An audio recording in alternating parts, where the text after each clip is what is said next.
All right, good day, everybody. Heather here with Designs by Heather.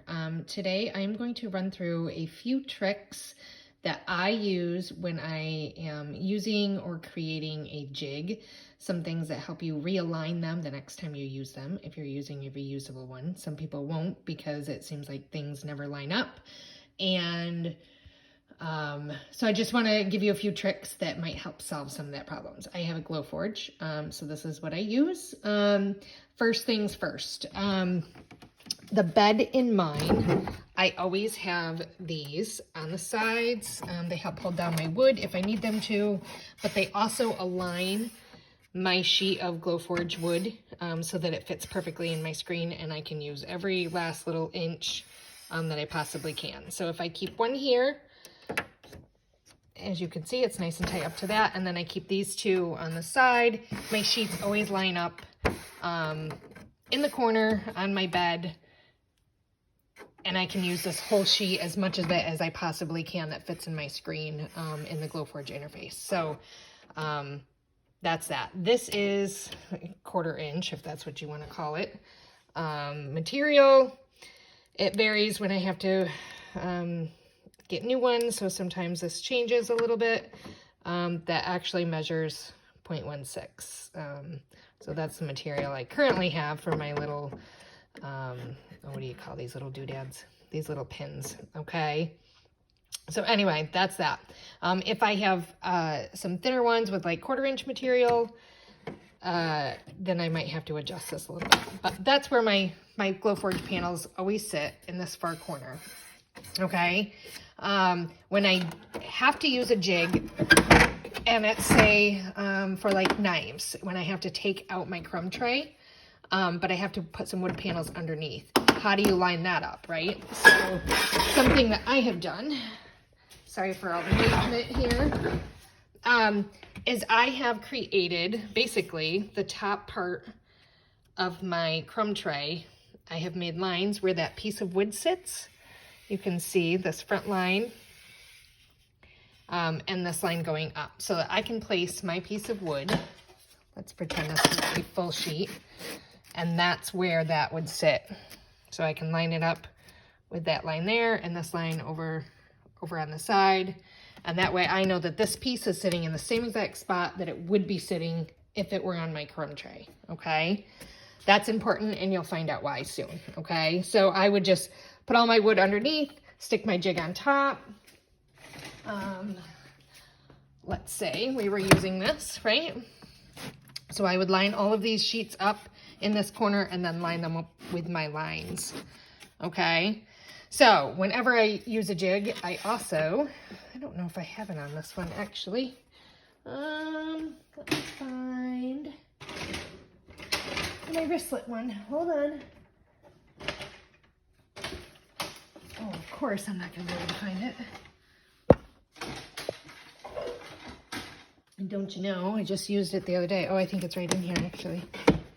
Look at that, there it is. Okay, so I have written on my jig the scale and the position coordinates right on my jig, so I know exactly where to place this in my design software, okay? So I line this all up in here, right up in the corner, like I said, la-da-da. And then I go to Glowforge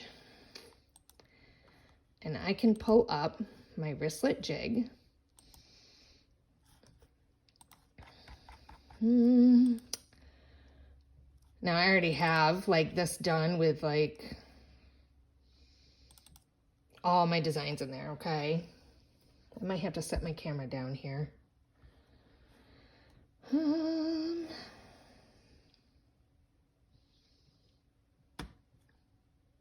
It's gonna take forever. Hold on, bear with me.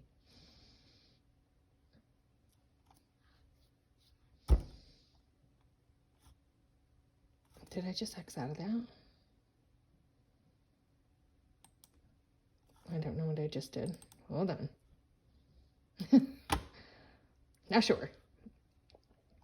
All right, so here is my design. It's got some tags in there. It doesn't have them all filled, but it has some. So we're just gonna go with that, okay? Now, this is highlighted right now. I'm gonna go down to this little icon down here. And down here it has position and it has scale.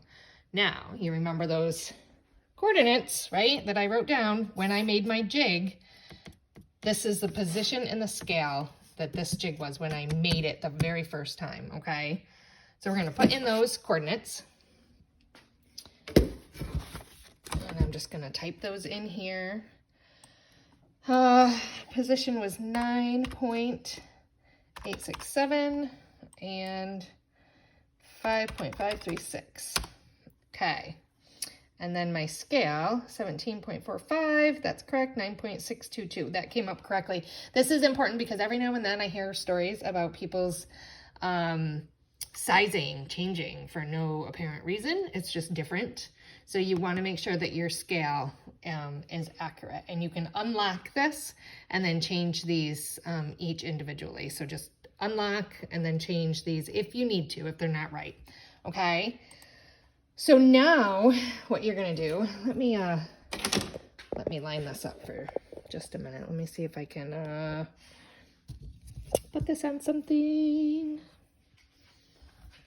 Here we go. That's not gonna work. Oh, okay.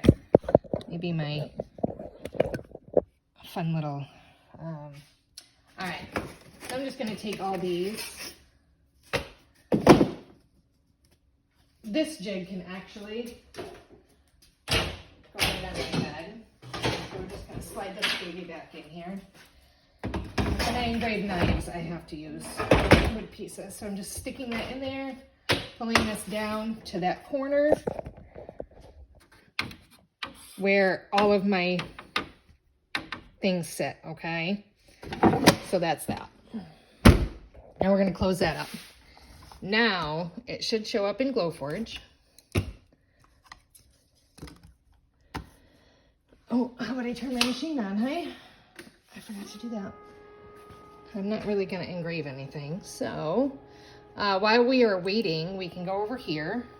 Oh, we can't do set focus yet. The one thing that you want to do before you mess around with this too much is hit set focus.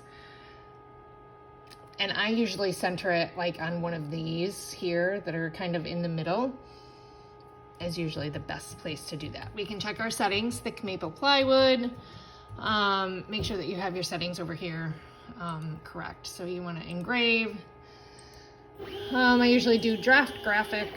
For my charms, I don't like them so dark and so deep. So I have been engraving mine on like 96. But my knives, like when I engrave my knives, I do those on 100 because I like them nice and dark. Not so much for the charms. And then you can adjust the 195 if you want, but 195 is usually a good spot to be.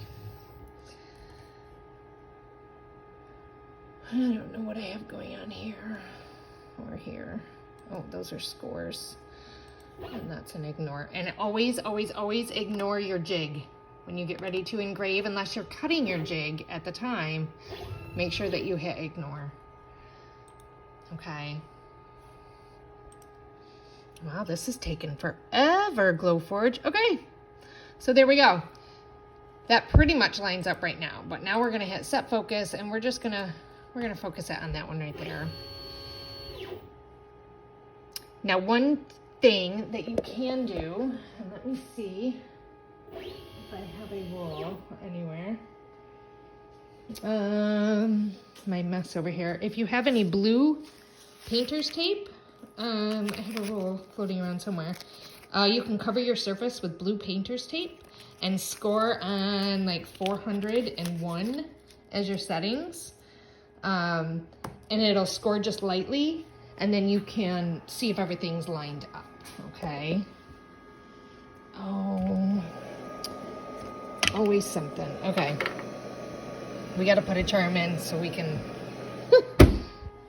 get it to focus. Oh my lord. Okay.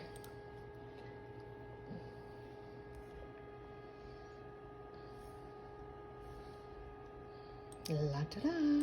Okay, now let's focus here.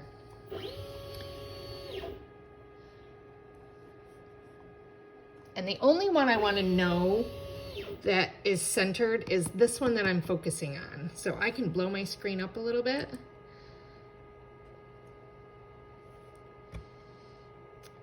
And I can take this one and I can move. Oh, undo. We want to undo that. Make sure your whole jig is all together. We're gonna group that quick. Right click, group. Okay, now I'm gonna take this and I'm gonna adjust this just slightly. So I just wanna worry about this one. I don't wanna worry about the other ones because as you get further away from that center, they're gonna get more and more off. And these ones are gonna be this way, right? That makes sense. So only worry about this one right here. Center this one as best you can and give it a go. That's pretty much all I do. And I just, you know, if I see that it starts and it's really off, then I just stop my machine and I try to figure out why, but I don't usually have a problem. Usually that's it. I kind of use those techniques. I do the